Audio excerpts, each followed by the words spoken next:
This is Bart Peterson, and you are listening to the FCPA Compliance Report on the Compliance Podcast Network.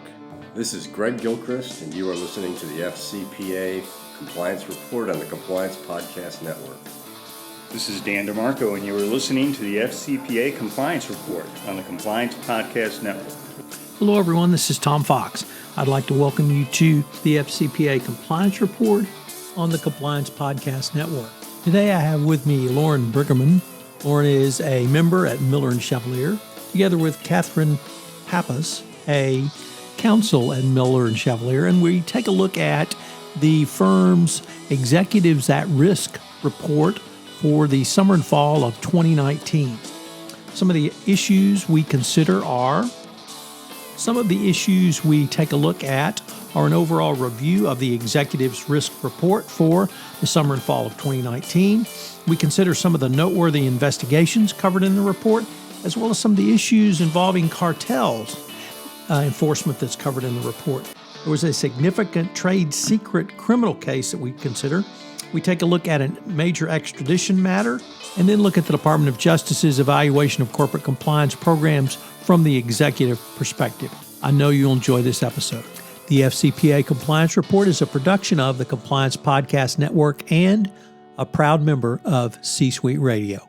Hello, everyone. This is Tom Fox, back for another episode, and I'm joined today by Lauren Briggerman. She is partner at Miller Chevalier, and Katherine Pappas, counsel at Miller Chevalier, to talk about what I think is one of the great resources that this firm puts out, which is a publication called Executives at Risk.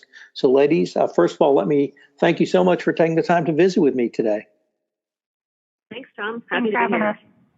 So I guess, Lauren, it's been a while.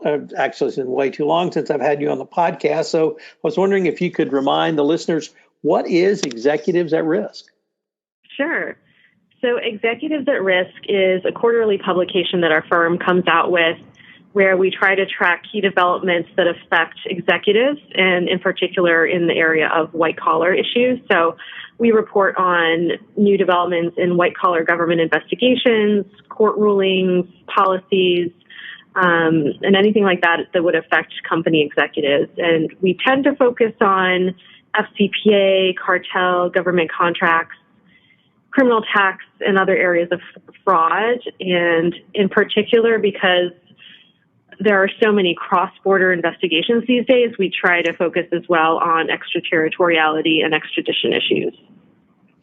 Well, and I was going to announce, or at least detail, why I think this is such a valuable publication for the compliance practitioner, but you did a much better job than I think I ever could. And I really, the information you guys present in the non-FCPA world, I think is significant because, as you said, cross-border investigations, but I also see the other white-collar crime that you guys report on is really driving a lot of the discussion around fraud, bribery, and corruption. So with that, I was wondering if you might talk to us a little bit about noteworthy investigations around pharmaceutical executives and the ongoing opioid crisis. Sure. So to give folks a little bit of a background on the lay of the land there, just in July, the Department of Justice indicted a drug distributor along with two of its executives, including its former compliance officer, for conspiring to distribute controlled substances.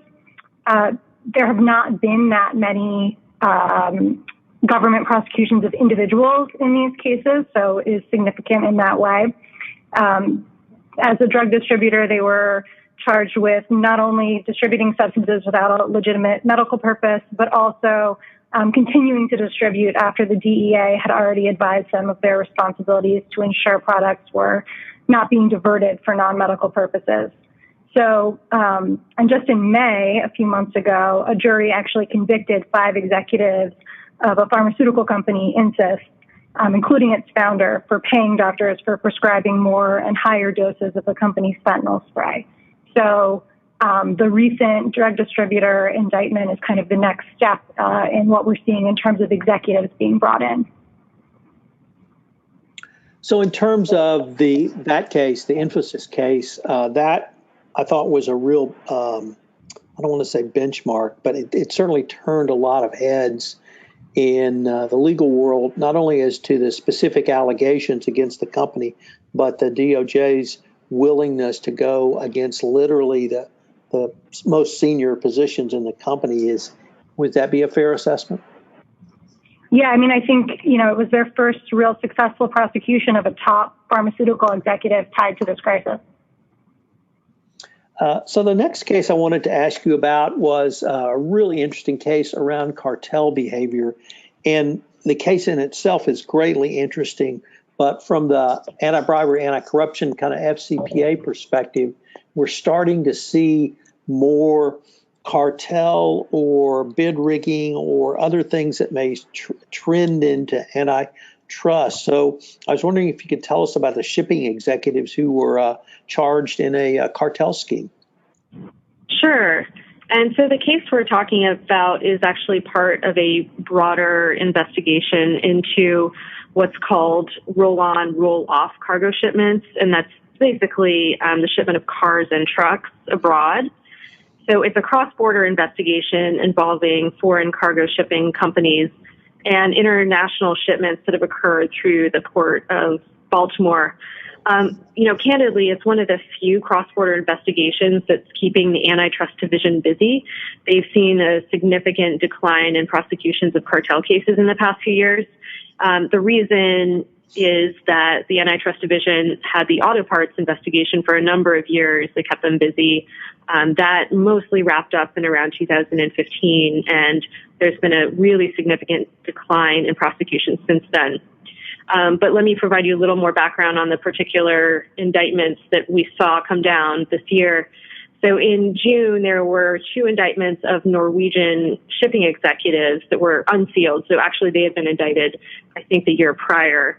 And the indictments allege that these executives participated in a conspiracy over about 6 years to allocate certain customers and routes for shipment of cars and trucks. The executive's former company has already pled guilty and paid a fine of about $21 million. And 4 other companies have also pled guilty. In total, in this investigation, we've seen 13 executives who've been charged as part of the scheme. And the difficulty for DOJ in prosecuting these international cases is it's very difficult for them to actually go after foreign executives. So while you've seen 5 companies actually plead guilty, you haven't seen any of these executives, I think, actually plead guilty. They've been charged. 4 of them have pled guilty, but the ones who are abroad are actually all fugitives, and so they have not pled guilty. They've just been charged. So this just shows the difficulty that DOJ faces in bringing foreigners to justice when they're located abroad. How would you assess this case in terms of executives needing to be concerned about the administration's ever-changing trade sanction policy? That's a good question. I think it's a separate issue from the trade policy, but the trade policy should be of serious concern to executives. Over the past few years, there's been a concerted effort by both the civil and administrative, as well as the criminal enforcers, to hold individuals accountable in trade-related cases. And traditionally, it's been an area where corporate wrongdoing has been remedied mostly through fines and forfeitures and other monetary penalties. But we think that there's going to be a change going forward, and there's potential for real exposure for individuals who are either involved in these crimes or supervised or directed them. So, executives should certainly be on the lookout that trade is something that is going to be a key issue going forward in terms of enforcement. If I could turn to now, if you don't know, I'm really a trial lawyer geek from my prior life. And this next case has just fascinated me on multiple levels for a long time. And it involves the former Uber executive, Corey Lewandowski, who left Google and went to Uber, and allegations of theft of trade secrets. And the thing that so struck me about this case is he was criminally indicted. And I guess that's not something that I have seen very often. So I was wondering why you guys thought this had risen to the level of a criminal matter and what it kind of means going forward. Yeah, so I think what's unique about this case, and you've definitely flagged the criminal nature of it, and it arose out of the civil controversy between Google and Uber. Lewandowski had been an engineer and a founding member of the Google self-driving car project, and was kind of a key player in terms of the underlying allegations in the other case. As a result of that, the judge in that case actually referred the case to the criminal division for investigation of possible theft of trade secrets based on the evidentiary record he had before him. And that was back in 2017. And then we saw the indictment this year. So unusual for a judge to do that, I think, and then, leading to the criminal case that we have now.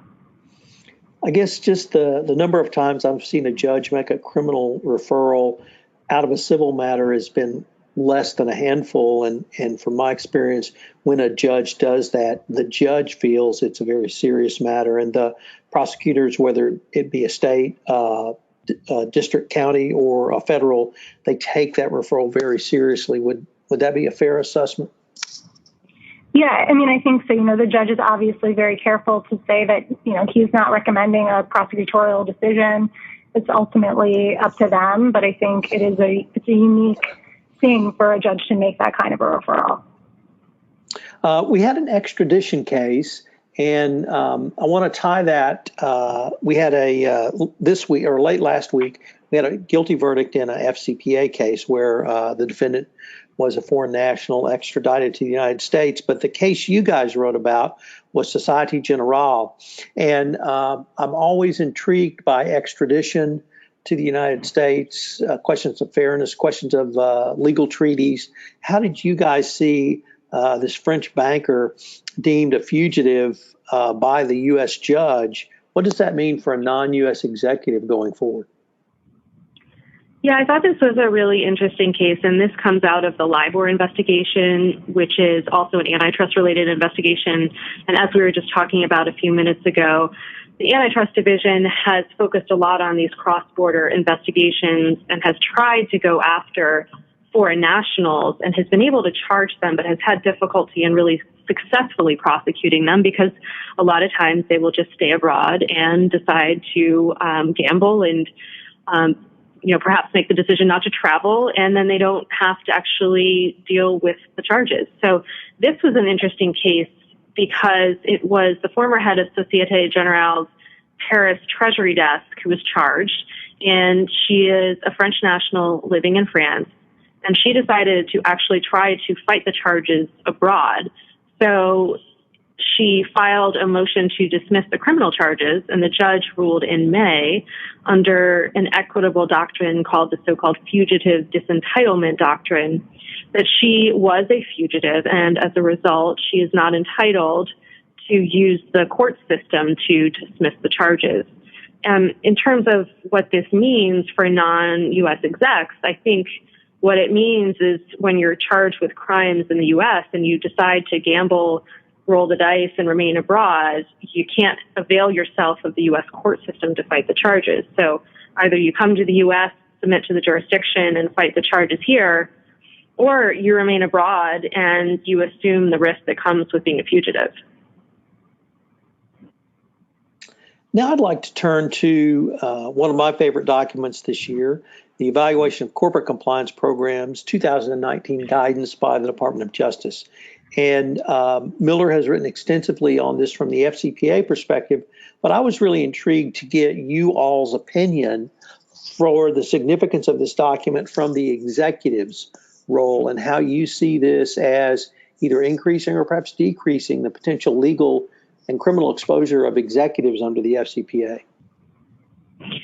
Sure. And are you referring to the new antitrust compliance policy that's come out? Right. Specifically? Yeah, so that's really interesting because antitrust compliance has really lagged far behind FCPA compliance. And for those who aren't familiar, the Justice Department Antitrust Division has not, prior to this new policy, considered antitrust compliance as at either the charging stage or the sentencing stage. So their view has always been that if there's been a violation of the antitrust laws, then that by default means that the compliance program is deficient, and so a company will not be given any sort of credit for a compliance program. And so as a result, there really hasn't been nearly as much scrutiny or a look at companies' antitrust compliance policies up until now. But in July, DOJ just adopted a new compliance program, which is probably pretty on par with the FCPA policy. I mean, it tracks the U.S. Attorney's Manual. But the Antitrust Division says that for the first time, they will consider a company's antitrust compliance program at both the charging stage as well as the sentencing phase. And they have put out a publication that companies and executives should certainly take a look at to ensure that their companies are compliant.